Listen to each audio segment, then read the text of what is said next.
going to be an inspirational and informational program because we're going to talk about sex trafficking. We're going to talk about hats.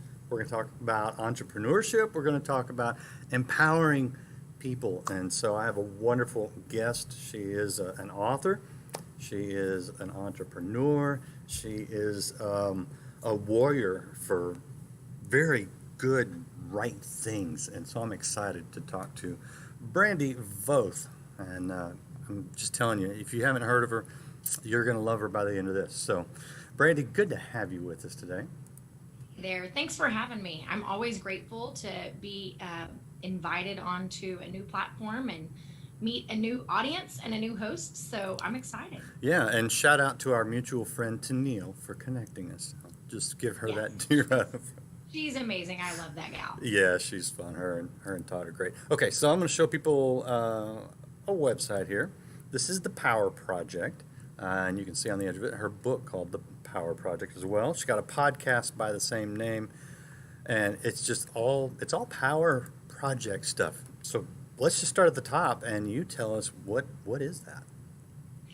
So I created the Power Project back in 2018, I believe, the beginning of 2018.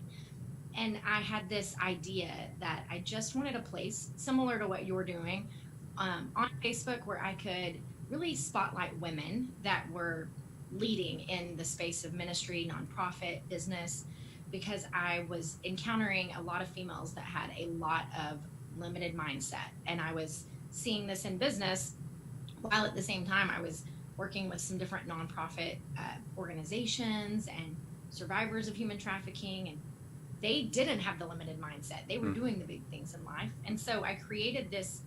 At the time I thought, I don't know, I guess it looks like a vlog or something. And we're going to just show women, other women that are doing the big audacious goals in life, right? Chasing their dreams and leading lives full of purpose and owning their power. And over time that has evolved into the podcast. We are 2 years in as of September 5th, I believe. We'll be on our 100th episode that week. And book, like you said, The Power Project, A Journey of Purpose. And the whole root of power, the idea that came behind it, because so many women have a negative connotation when it comes to power. And they think it's some man who's abused his power, or some man who's like strutting his authority, or it's really a negative connotation when women think of the term power. But for me, the acronym that came with it was purpose, ownership, wisdom, empowerment, and reach. And everything that we do falls under that umbrella and owning that God-given power that we have. Yeah, and power is obviously one of the most abused things in the history of mankind, and so I get why there can be some negative, but when you put that in a positive light, in a godly light, and I love that right in the middle of that is wisdom, because that shows us how to use the power that God has given us, because He's given all of us some kind of power. Tell me how this ties in to survivors of sex trafficking. Absolutely. So that's the purpose piece, right? And then the empowerment piece and the reach piece. Because if we take all those aspects of power, but we're not reaching the people that God's told us to reach or sent us to reach, then it's all, it's all like for nothing. And so I was in a place around the same time. I was in a place where I was in 2017. Back in May of 2017, I had seen a billboard about human trafficking, immigrants being targeted for trafficking while I was in Australia. And this became something that God placed on my heart, and He was waking me up in the middle of the night. And I was in a place where I was seeking out what my purpose was and saying, here I am, God, open hands, open heart, tell me, and I'll do it. And I had found success with business, and I had really had a passion for coaching and mentoring women in business and sales and leadership. But I knew there was another element of that. And so I leaned into, all right, God, you're calling me to this cause, and I don't know why. I have no background or anything that attaches me to this cause, but this is where you told me to go. So I'm going to lean in. And it started off with signing up as an 18 leader with A21, doing a walk for Oh, freedom. okay, great. And then that evolved into getting involved in a North Texas coalition with about 32 separate organizations and law enforcement, local law enforcement, all the big dudes, and really just learning about what this human trafficking looked like in America. And I became involved with a great organization, Refuge for Women, and started mentoring and working with the survivors, the residents in that program. And so once a week, I teach a business coaching and life coaching class to these women and teach them about a getting a job, a career path, a vocational plan, and then the big goals at the end. And where the Power Project comes in with that is the exact same thing that I do with women every day, whether they are a survivor of human trafficking or they are a woman in business or a woman that's really like seeking out purpose at some point. It's unpacking the lies that we believe, from the enemy. It's unpacking our limiting beliefs. It's learning to develop a growth mindset, a responsible mindset, and step into that calling that God's placed on our lives. Very, very cool. And Life Outreach, we have got a program called Rescue Life, and we partner with groups, and one of the main groups we partner with is A21. So that's Mm-hmm. very exciting to hear because An amazing organization. right, that's fabulous things. So you talk about the lies now. I mean, you don't necessarily distinguish between sex trafficking victims and the everyday woman, Mm-hmm. which is interesting because I most people that aren't in sex trafficking don't think of themselves in the same boat, but some of the same thoughts perhaps hinder them. What would be some of the more pervasive lies that just hold everybody back, no matter where you're at in life? So that's been one of the greatest like realizations that I've come to, because I had started with women in business, right? And I was hearing the same things from them, that I can't do this, or I'm not blank enough, like Hmm. I'm not young enough, I'm not old enough, I'm not smart enough, I'm not educated enough. And then when I started working with these women, it's the same exact limiting beliefs. It's value, it's worth, and it's not feeling enough. And I in a bit, but I have a social enterprise hat company where we are creating transitional employment for traffic survivors, and the survivors stamp power words on the leather bands of the hats. And so you have a list of about 15 words you can choose from. And one of the number one words, like when I tell women, your power word should be who God says you are. Like, what title would God put on your head? And enough is almost always number one from a survivor of trafficking or a woman that is searching for purpose in life. Enough is the one thing they want to know that God says they are. Amazing. That's amazing, and it's true for men as well. But I love that you have your you have your calling and you're pursuing it. So now the hats. And you're wearing a hat, and I think all the videos I looked at, you're wearing a hat, and they look great, by the way. But what does that explain? How people can get hats and how it can help others when they get the hats? Because if I can keep my wife from watching this, then we'll be in good shape. But I want all the other women out there to go order some of your hats. So so my husband and I are business owners. We have multiple businesses between the two of us. We have traditional businesses, we have non-traditional, virtual franchises, in person, all of it. And we have a running joke in our house: no new businesses, because it never fails. As soon as we get one off the ground, one of us is going to be like, "Hey, I've got an idea." And so I love hats. I've been wearing hats all my life. And I kept hearing women tell me they would see a picture of me in a hat or a video of me in a hat, and they would say, "God, I wish I could wear a hat like you do." And I kept telling them, "You can. Like, it's just like red lipstick. You just put it on and wear it. Like, I promise anybody can wear one. It's just you do it confidently, right?" And so I kind of in the back of my head started thinking I would really like a hat line, a hat company, throwing it around with my husband. He's like, "Hey, let's focus on the other businesses we're doing right now." And then in the meantime, I had spent about 2 years mentoring these survivors in this aftercare home, and we were walking through a 16-week program of teaching them about life skills and business skills and employment skills. And I just kept saying, we have to find employment for them to be attached to purpose, that is gainful employment, that they can earn a fair living wage, and that someone's willing to take a chance on them even if they have a criminal record. And I kept searching and looking for this as I'm trying to help them get jobs as they finish this program. And I had a girl one day that was in class, and I said, what do you foresee as your greatest obstacle that you have to overcome on your employment journey? And she said, well, you're a business owner, I'm in a program, would you hire me? And that was like mic drop. And it was, quit looking for someone else that's going to hire these people and take a chance and give a hand up instead of a hand out. And you will be what you're looking to find in the world. So I came home that evening and said, so we're starting a hat company, and it's a social enterprise, and we're going to provide transitional employment to the women that I mentor.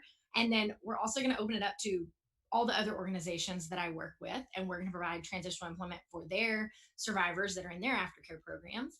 And then we're going to eventually bring them on full time as on staff, and we're going to give them business mentorship and entrepreneurial mentorship. And we're going to make a lot of great hats and provide some amazing jobs and opportunities to people that otherwise wouldn't have the opportunity. So that's the Power Hat Co. It is our brand new baby that we've just launched.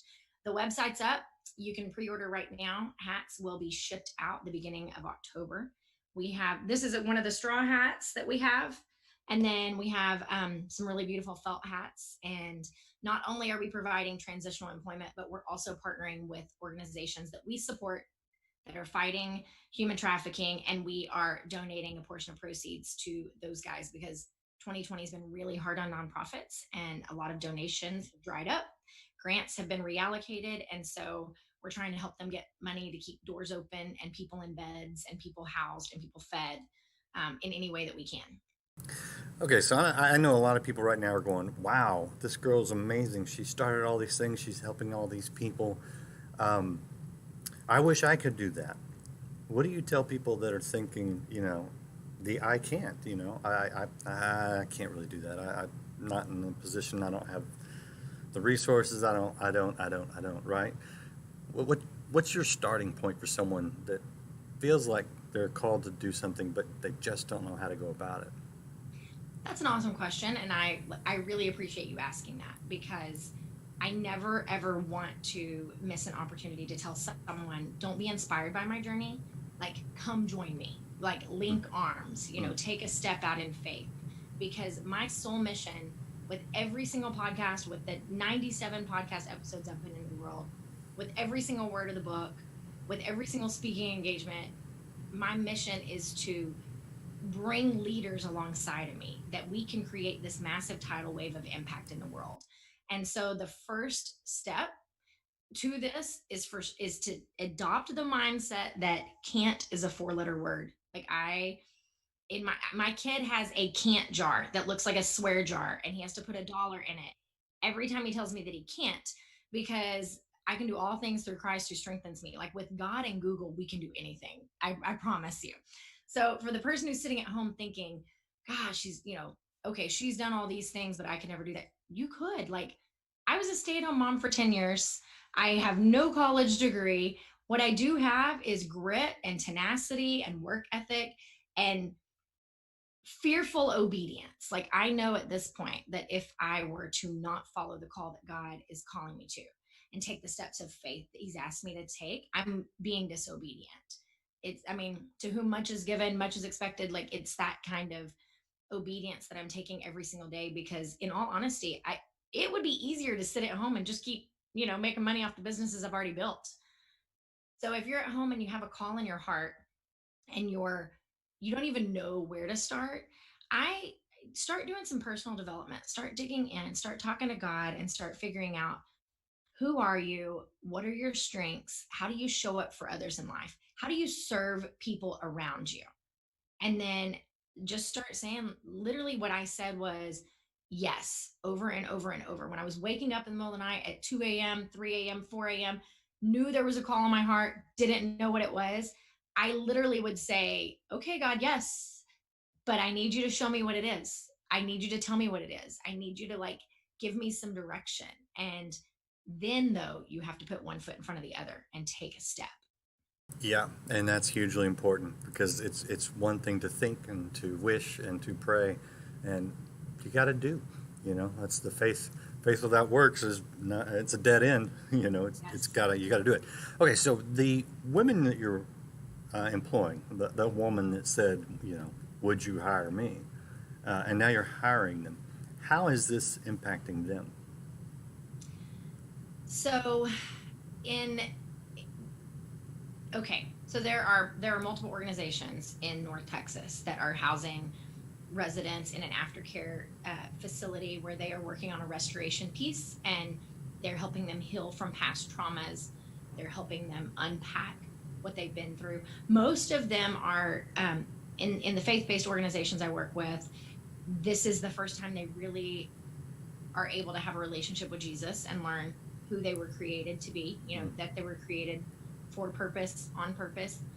And the way that this transitional employment is impacting them, and I implore and beg anyone who is an entrepreneur and has a business, find a way to provide transitional employment to someone in need, because literally that's one of the biggest problems we have in the US, and it translates not just with survivors of human trafficking, but a person with a criminal record has a 27% higher unemployment rate than people who don't have criminal records in a normal economy, not in 2020 when everything is a dumpster fire, right? So if you have a way that you can give a chance, give a hand up to someone that is willing to work their tail off for you and prove themselves to you and be grateful that you've given them a chance, this is going to impact them. This is going to help break that cycle. It's going to help stop the recidivism of we're here and we've done our program and we've graduated our program, but then we go take a job that um, a fast food job or something that where we're not being attached to purpose. It's way easier to get sucked back into bad habits, hanging out with the wrong people, um, not seeing an end goal and an end vision. So when you can give someone this type of transitional employment, when you can give them business mentorship, and you can be their action, when you can give them skills to put on a resume, when you can inspire them to dream bigger and chase bigger goals, you're helping break that cycle. I'm going to show the website here. It is the Power Project. We're talking to Brandi Voth.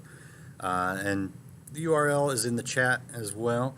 And you can check out, when you go to the website, you can see the book, obviously. A great handbook, give you a little inspiration, get you going on your journey.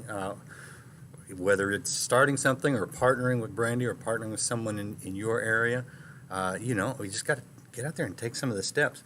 And you can also check out the hats and, if I didn't mention it, the podcast. So your acronym for power, I want to go back to that because you got purpose, you got ownership, you've got wisdom, and give me the last two again.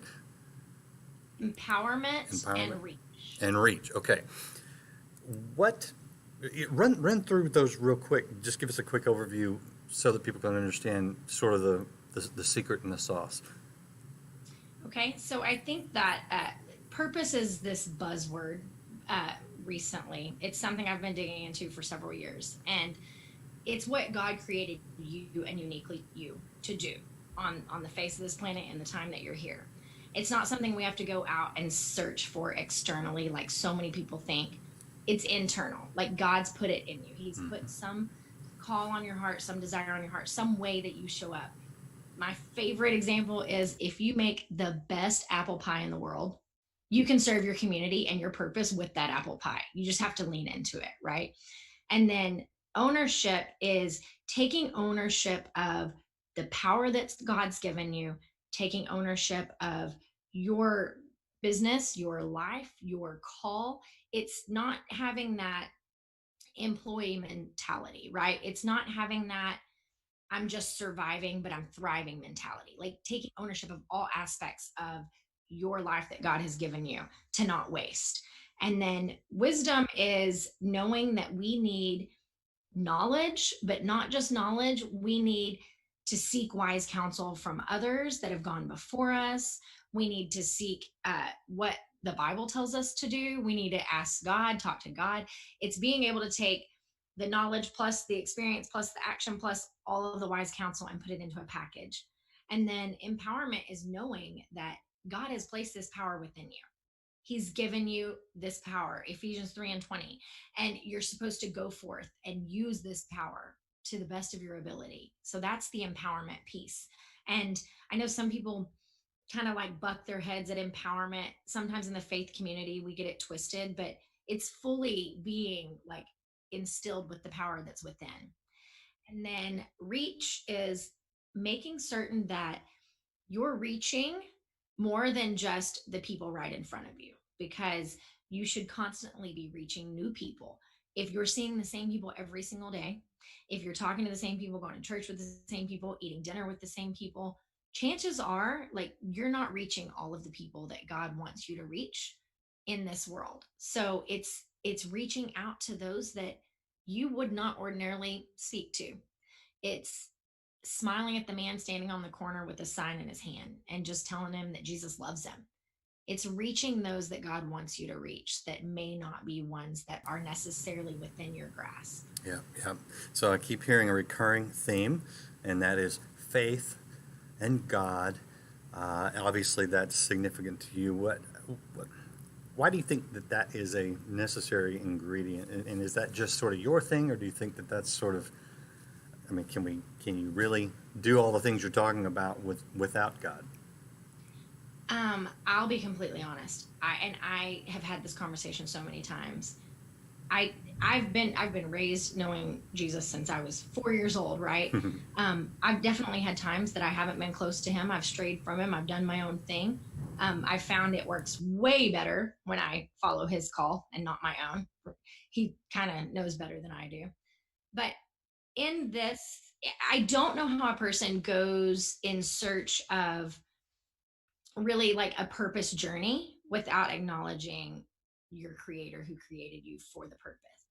And I don't know how anyone faces the deep dark side of what we hear and what we see in working with survivors of human trafficking, in seeing the real life, like nitty gritty dark at all. I don't know how anyone does it without God, without leaning on God and trusting God, because inevitably it's going to get hard. You're going to want to turn away. You're going to want to back out. You're going to burn out, and you have to know that you're attached to that higher calling. People do it. I don't know how. Yeah.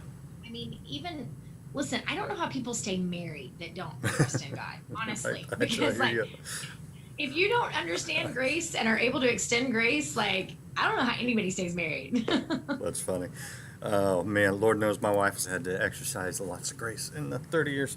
But here's I mean, I'm listening to you and I'm like, wow, that's awesome. She's got a book, she's got a company, she's helping people, she's doing business, she's empowering others, she's following her call. Are you exhausted at the end of the day, or does this refresh you? How does this impact you as an individual, as a mother, as an entrepreneur, as all these things? So I think that when you find something that fuels you, and there's the whole running thing that entrepreneurs are the only people that will choose to go work, 80 hours a week for themselves, probably, most of the time starting out for less than they could make working 40 hours for someone else in the beginning. True. But it's that passion and that drive. When you find something that fuels you, this lights me on fire. Like I love hats. I love mentoring and coaching women. I love working with the women that I work with. I'm so on fire for that. On the same note, though, I have a really supportive husband. I have some really incredible kids, and we have a whole mantra in our house that we're a team. We're all on the same team. We're all working towards the same goals. We work hard. We play hard. And so they pull their weight. They help me when they know that, we need some help. There are aspects to it that are absolutely exhausting. So I currently am a mighty team of one with an assistant that is my pastor's daughter, college kid, amazing. She gives me about 10, 15 hours a week of help. And there are tedious aspects to all of this. Like, I hate bookkeeping and I hate logistics and analytics and insights. I hate all that. Like, I love creation and relationships and all of that. And so, yeah, there's days like yesterday where I've spent, I've done a lot of like back end work that everyone knows that I'm exhausted. And I tell her, like, I can't wait until I have a full staff to do all the things that I hate doing. But, you go to bed and you say a prayer and you're like, God, just keep giving me strength to move forward and help me sell a bunch of hats so that we can build out a staff and take some burden off. All right. Well, maybe there's a bookkeeper out there thinking, boy, I wish I could do something cool like that. Now you can, and you know how. And maybe there's some women who like to network and who like hats and who would get out there and rep. And, if you feel like, if you're like, this is really cool, I'd like to be a part of it, come on, join. I'll tell you what, that's the secret to Life Outreach, our global missions outreaches. We don't go start anything. We find people that are doing it and have that passion, and a lot of times it's the people that are working the 60, 80 hours a week, and sometimes on the edge of burnout, and we come alongside them and we partner with them and help them. This is this is not a singles game. This Christian life, we're part of a body, different parts, one body submitted to one head.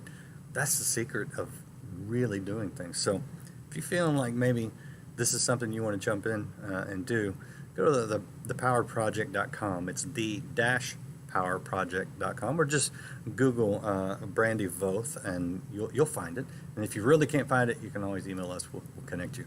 Brandi, I'm going to give you the last word. What do you want to say to someone who out there maybe is thinking, this is very intriguing to me. What's that next step that actually puts them into motion? So I think that if you're sitting at home and you have a call on your heart and you don't know what it looks like, and you're thinking, I need to become more educated, or I need to do this, or I need to do that, I want you to know that you already have whatever it is that God needs you to have to do what it is that He's calling you to. You just have to step out in faith. That is perfect. That is wonderful. Brandi, thank you so much. This is so cool. I really hope that God just sends you people, and hopefully He sent me today to bring you to some other people and connect you. And right? And this is so wonderful. So thank you for your time. Thank you for all that you're doing. I know you're busy and you've got to go. So we'll see. We'll just keep watching and thanks so much. Some people. Thank you guys for hanging out. And seriously, if this is something you want to connect with, I would encourage you, check out the website, contact Brandi, buy the book. That'll help her too. Buy some hats. And it's all right here at thepowerproject.com. And I'm going to put the URL in the chat one more time so you can just click on it and go to it. So this is great. This is inspirational. You guys, appreciate you hanging out on Life Today Live. We'll see you again next time. Well, I don't know what will happen now. We've got some difficult days ahead. But it really doesn't matter with me now. Because I've been with mountaintop.